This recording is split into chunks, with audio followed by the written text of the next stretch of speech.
Hey guys, Chris Clothier here with another episode of the Grind Podcast. I'm your host, and I'm excited to be here, guys. I've got a fantastic episode planned this week, and it comes from an email I received on one of our recent podcasts where I made a comment that I've gotten a few requests to elaborate on. Like, exactly what does that mean?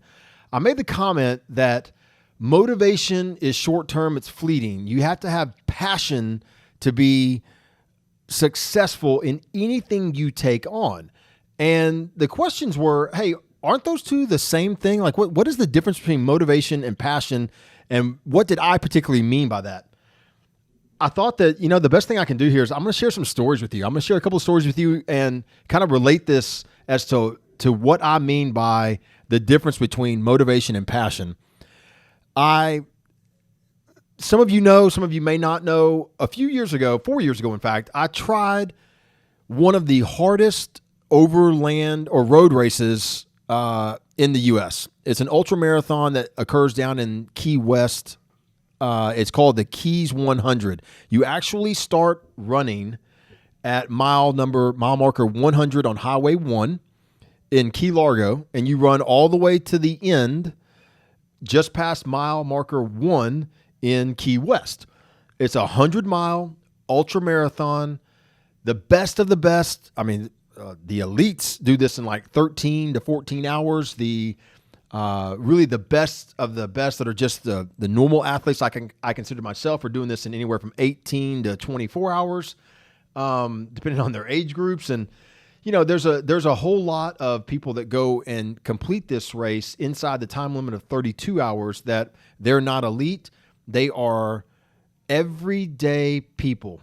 And when I went down there, I did all my training. I was fully prepared. I was ready to rock and roll. And I was excited about it. I was raising money for charity through it. For me, this was the culmination of a goal to try and see what I could do. And I want you to pay attention to the next thing I'm going to say. I arrived in Key Largo ready to test myself, to find out how far can I go. All right. At mile 60, my ankles are swelling. I'm hurting a little bit. That's the farthest I'd ever run to that point. I'd run 37 miles up to that point. Now I'm at mile 60. And I have plenty of time to finish the race. I have plenty of time to finish the 100 miles. Who knows where I will finish as far as my age group goes. But I was experiencing things that I hadn't experienced before. So my mind is now taking over. My mind is saying, hey, you probably need to make sure you don't hurt yourself. You probably need to go on ahead and shut it down now. You went 60 miles. This is the furthest you've ever been. You now know that you can go 60 miles, which is further than most people would be willing to go. Not further than most people can go, mind you, but further than most people would be willing to go at one time. And so my mind convinced me that's good. You did it. You proved yourself. You proved that you can do 60 miles. So I shut it down. The next morning, I went to watch the finish line because I wanted to see the runners that were finishing the Keys 100. I wanted to see what it looked like. What did I miss out on? What I witnessed was the difference between being motivated and being passionate. Okay? I watched runners come across the line barely able to stand up.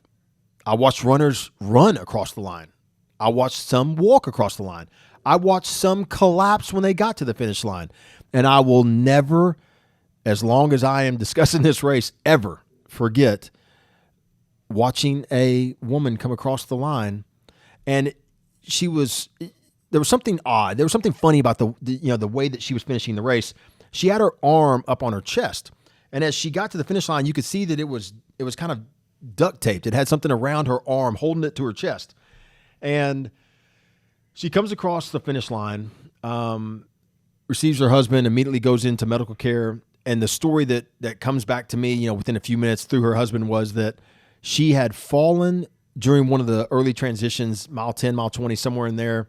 And they believed that she had broken a bone in her forearm. And so she had it taped up to her chest so that she wouldn't have to move it around during the race. And I looked around, and I know from these long distance races, you can't take Tylenols and ibuprofen and acetaminophen. You can't take these things. You might be able to take one or two during the race at one time, but it's not like you can take these every, few hours to hold down the pain and hold down swelling. That it can't happen because of your kidneys. And so I knew that she may have been able to take some pain relief during the run, but if she broke it early on, then that meant she spent greater than probably 24 hours finishing this race with a broken arm attached to her body. And I immediately recognized I came to Key Largo to see how far I could go. She came to Key Largo to run 100 miles. And there is a massive difference between the two. I was motivated. I want to find out, how far can I get? She was passionate. She was doing 100 miles. And it's a lesson that has stuck with me since that day, that there is a difference. Motivation, it's easy to give up. It's easy to give up what you want most in life if you're just motivated to go get it. It is impossible to give up what you want most in life if you're passionate. You can't do it. You can't. You cannot sacrifice what you want more than anything else in this world if you're passionate about it. But if you're just motivated, your mind can convince you that something else is better, or you got close and that was good enough. It doesn't work that way. And so when we talk about business, when we talk about even real estate investing, it doesn't matter what it is. When you have something that you are passionate about achieving, and investing in real estate is going to be the vehicle to get you there. Starting a business is going to be the vehicle to get you the income that you need to invest in real estate to get you there. Then you have to have more than motivation. Recently, I went to a good friend of mine who is a trainer. His name's David Allen over at NBS Fitness. And I won't forget. I told David, I said, you know what? I want to go back and complete the Keys 100. I'm ready to, it's been a few years. I've done a lot of things in between. I've completed a few ultra marathons or run the distances, but I haven't done another 100-mile race because there's a part of me that feels like I've got unfinished business down there on Highway 1, and I need to go do it. For me, there's something inside that says I need to go finish that race. I'm not starting at mile 60 either. I'm going back to mile 0, and I am running the entire thing. And I asked David, I said, David, because he's a trainer, will you train me? And he asked me, why? Why do you want to do it? I said, well, I'm motivated, man. I'm motivated to get up and get going. He's like, so you're motivated to get in better shape, to get back in the condition you need to be in to do that 100-mile race and run it. And I said, yeah. And he said, nope, I'm not going to train you. I won't do it. He was like, that's not a good enough reason for you to train with me. It's just not. He's like, there's got to be something more to it. And he even took the race out of it. He said, forget the race. Why do you want to get yourself back in better condition? Why do you want to get in the condition you have to be in order to complete that race? And he challenged me. He said, what are you passionate about? And I told him, I said, I'm passionate about my kids. I want to be snow skiing in my 70s. I want to be playing soccer with my grandkids, if I have them, in my 80s. I want to be up, active, moving, working, whatever it takes. I do not want to sit around and wait for something to happen to me later in life. And I said, I sure as hell don't want to have to take medicine to get me there. I don't want to have to take a pill to feel good. I don't want to have to take a pill to keep my blood pressure right. I don't want to have to take a shot to keep my blood sugars together. And not that we all can always decide that. I mean, there's other outside factors, but for me at my age, I'm healthy and I want to remain there. And he said, bam, that's it. He said, I'll train that guy. I'll train the guy that wants to get that. And along the way, I'll get you to the 100-mile race. But I want you to be passionate about your health, about why you want to be healthy. What good am I here at the office if I'm not healthy? What good am I to my family if I'm not healthy? What good is it to have all the money in the world, but you can't do anything with it because you're not healthy enough to do it? That was his point. He said, get freaking passionate about why you want me to train you, and then we'll get it done.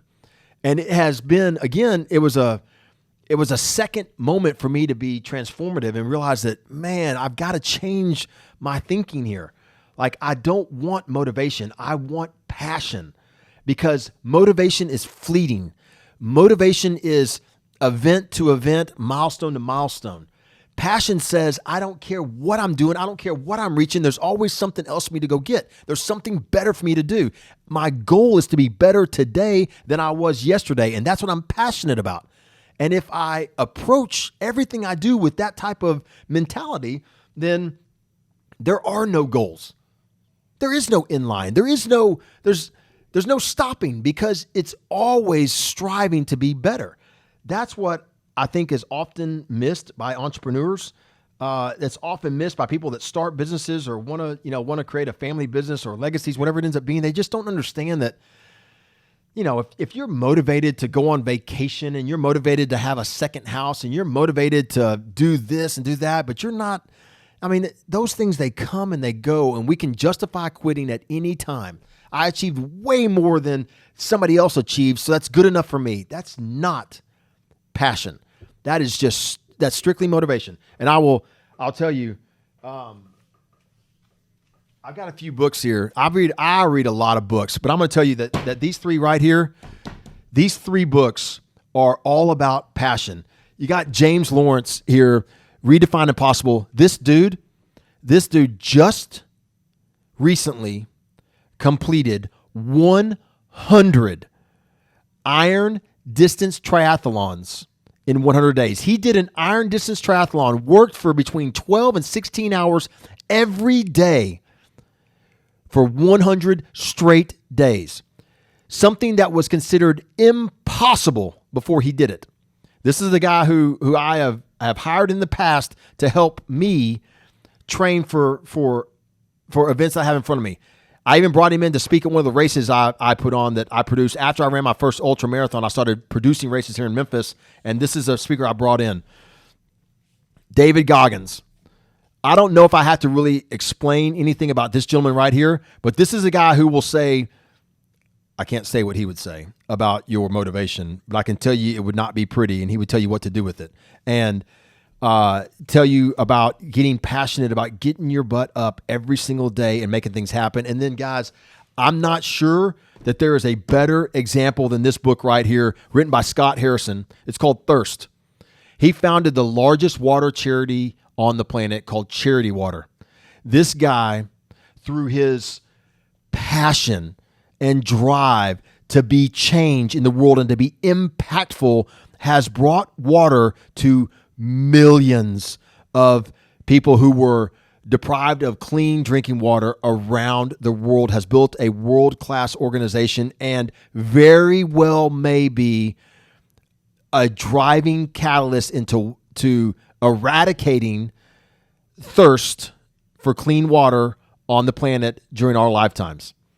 And this is somebody that didn't have a goal. He wasn't motivated to go get something done. He was passionate, and nothing will derail him. That's the difference between motivation and passion. Guys, I hope you enjoyed this episode. This one, I kind of got a little bit, I got a little bit out there on this particular topic because it means so much to me. But you know what means the most is that the feedback I get, the fact that these topics, the stuff we're talking about, it means something and it matters. I know that we are, I know we're impacting a lot of people out there. Everyone who is subscribed to The Grind, that's getting Kent Clothier's executive newsletter every other Sunday, thank you so much. All the subscribers out there to the podcast, thank you for listening, joining me every time I put one of these episodes out. I'm looking to do more. If you've got questions, if you've got topics, if you want to hear me talk about anything or have questions about what I share on the podcast, shoot me an email. Let me know. I'm happy to read it, respond to it, drive it going, share this out with everybody that you think might benefit from it. And until then, guys, until we meet again, make sure you commit to the grind. We'll see you.